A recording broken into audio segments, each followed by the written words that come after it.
saudara, apa kabar Anda hari ini? Senang sekali Sapa Jember dapat kembali menjumpai Anda. Saudara, pemilihan kepala daerah Kabupaten Jember telah usai.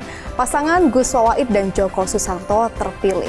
Mereka akan dilantik pada bulan Februari 2025 mendatang. Dan merekalah yang akan memimpin Jember dalam waktu 5 tahun ke depan. Banyak peluang yang bisa dieksekusi untuk memajukan Jember, namun di sisi lain juga banyak tantangan dan risiko yang harus dihadapi dan perlu solusi. Lantas apa strategi pemerintahan Wawaid dan Joko Susanto? Kita akan bahas dalam Sapa Jember kali ini bersama saya Pia Mediana.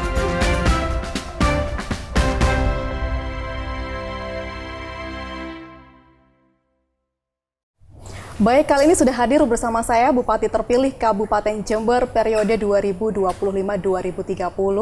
Muhammad Fawaid atau yang dikenal akrab sebagai Gus Wawaid. Halo, Assalamualaikum Gus Wawaid. Waalaikumsalam, sehat ya Mbak? Alhamdulillah, tentunya kita ucapkan selamat karena sudah mendapatkan kepercayaan dari masyarakat Jember untuk memimpin kabupaten ini bersama dengan Pak Joko Susanto. Gus, apa kabar hari ini? Alhamdulillah baik, saya juga ucapan selamat Natal buat kawan-kawan kami, masyarakat Jember yang merayakan. Baik, sehat ya, walaupun cuaca tidak menentu akhir-akhir ini. Alhamdulillah, walaupun kita agak padat kegiatan, tapi alhamdulillah diparingi kesehatan. Baik, Gus Wawaid, sebelumnya kami ingin mendengar apa yang ingin Anda sampaikan kepada masyarakat Jember yang mendukung Anda maupun yang tidak. Silakan. Ya, saya pikir saya terima kasih kepada masyarakat Jember yang telah mensukseskan Pilkada tahun 2024.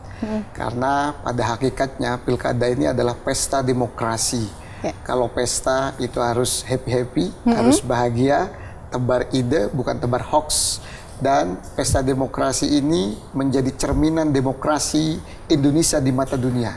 Dan alhamdulillah Pilkada serentak di Indonesia tahun 2024 ini menjadi pesta demokrasi terbesar yang berhasil, termasuk di Kabupaten Jember. Dan saya ucapkan terima kasih kepada seluruh pendukung maupun yang nggak mendukung. Saya pikir hari ini sudah tidak ada 01, 02, sudah tidak ada. Yang ada sekarang adalah masyarakat Jember, masyarakat kita semuanya. Dan sudah selesai perselisihan antara pilihan di Pilkada begitu ya? Sudah selesai. Baik. Dan kemarin setelah Pilkada tidak ada gugatan begitu. Jadi alhamdulillah. Ini fix Februari 2025 akan dilantik. Insya Allah. Apa persiapan yang dilakukan menjelang pelantikan? Saya bersama kawan-kawan ingin membuat budaya baru.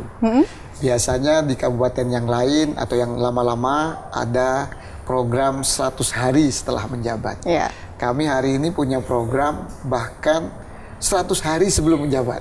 Jadi makanya kami setelah mendapatkan kabar dari kawan-kawan bahwa perhitungan di level TPS, level kecamatan selesai, kami segera melakukan langkah-langkah konkret. Karena bagi saya hakikatnya ketika rakyat sudah mencoblos, di situ amanah sudah diberikan. Dan itu tanggung jawab ada di saya. Maka kami segera berkomunikasi dengan gubernur dan wakil gubernur terpilih di level provinsi. Dan kami juga komunikasi dengan pemerintah pusat. Kami berharap bahwa membangun Jember dengan APBD Jember tidak cukup. Kita harus bersinergi dengan pemerintah pusat dan pemerintah provinsi. Maka sebelum kami dilantik, kami sudah melakukan langkah-langkah konkret.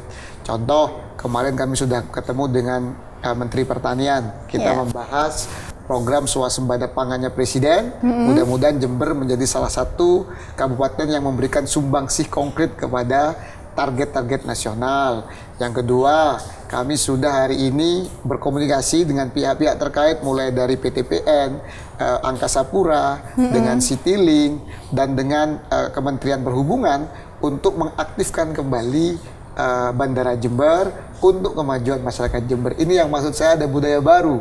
Belum dilantik, kami sudah melakukan aksi. Baik, jadi 3 bulan sebelum dilantik sudah melakukan banyak hal koordinasi utamanya ya? Betul. Dan tentunya di tahun pertama ada program kerja yang diprioritaskan. Apa itu? Ya, kita menyadari bahwa APBD Jember tahun 2025 ini bukan produk kami. Yang menyusun bukan kami. Yang menyusun adalah pemerintahan sebelumnya, PPAS-nya, dan sampai pengedokan kan bukan kami. Maka tahun pertama bagi kami selalu sampaikan bahwa Jember tidak membutuhkan Superman, tapi membutuhkan super team. Maka pertama kali adalah bagaimana penataan birokrasi di Jember ini harus betul-betul the right man and the right place. Sehingga nanti ketika sudah waktunya di era kami menyusun APBD, itu betul-betul menjadi sesuai dengan visi misi kami yang akan menjadi RPJMD. Jadi visi misi Gus Wawait dan Pak Joko itu akan dilembagakan yang namanya adalah Perda RPJMD. Maka tahun pertama kita pastikan adalah birokrasi harus berjalan sebagaimana mestinya dan harus ideal. Yang kedua, kita harus membuat janji-janji politik yang sudah kami sampaikan, yang bisa kami lakukan tanpa anggaran, itu harus kami realisasikan. Contoh, kami selalu menyampaikan bahwa ujung tombak pembangunan di beberapa daerah termasuk di desa itu adalah pedagang tradisional. Sedangkan di akhir tahun 2023 pedagang tradisional mendapatkan hadiah yang kurang mengenakan, yaitu naiknya retribusi pasar 100-200%. Maka saya pastikan di tahun pertama saya, dan kalau perlu kebijakan yang pertama kali akan kami ambil adalah segera melakukan revisi Perda tersebut untuk menurunkan kembali retribusi pasar atau karcis pasar yang itu memberatkan pedagang tradisional. Ingat bahwa pedagang tradisional di pasar-pasar tradisional mereka adalah penggerak-penggerak ekonomi wong cilik dan kaum-kaum termarginalkan. Maka selain birokrasi yang harus kita tata, yang kedua adalah regulasi yang bertentangan dengan kepentingan masyarakat, khususnya masyarakat kecil, harus kita benahi. Itu yang menjadi konsen saya di tahun pertama. Baik, jadi birokrasi, kemudian regulasi yang perlu dievaluasi begitu. Mengingat ini pemerintahan baru dengan pemimpin baru, tentunya ada evaluasi terhadap pemerintahan sebelumnya. Apa yang Anda baca dan mungkin legacy atau warisan yang diberikan pemerintahan sebelumnya berupa infrastruktur, baru-baru ini revitalisasi alun-alun mungkin. Menurut Anda seperti apa? Saya dari awal selalu menyampaikan bahwa kami ini adalah kader partai politik.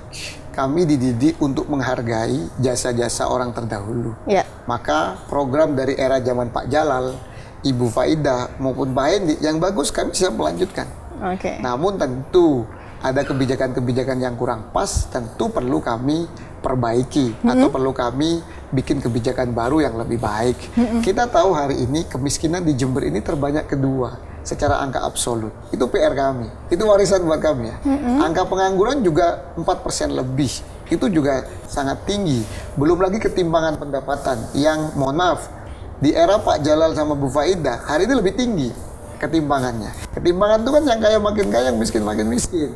Maka belum lagi kita lihat hari ini setelah hujan-hujan banyak begini, banjir di mana-mana terutama di kota. Karena setelah kita lihat ke bawah selama 4-5 tahun ini belum ada revitalisasi infrastruktur pengairan, sehingga ketika terjadi curah hujan yang besar maka mudah sekali terjadi banjir baik di desa maupun di kota. Belum lagi kami melihat data bahwa ada hutang dari rumah sakit dan puskesmas di sektor kesehatan ya, itu 160,6 miliar yang harus kami bayarkan di era kami.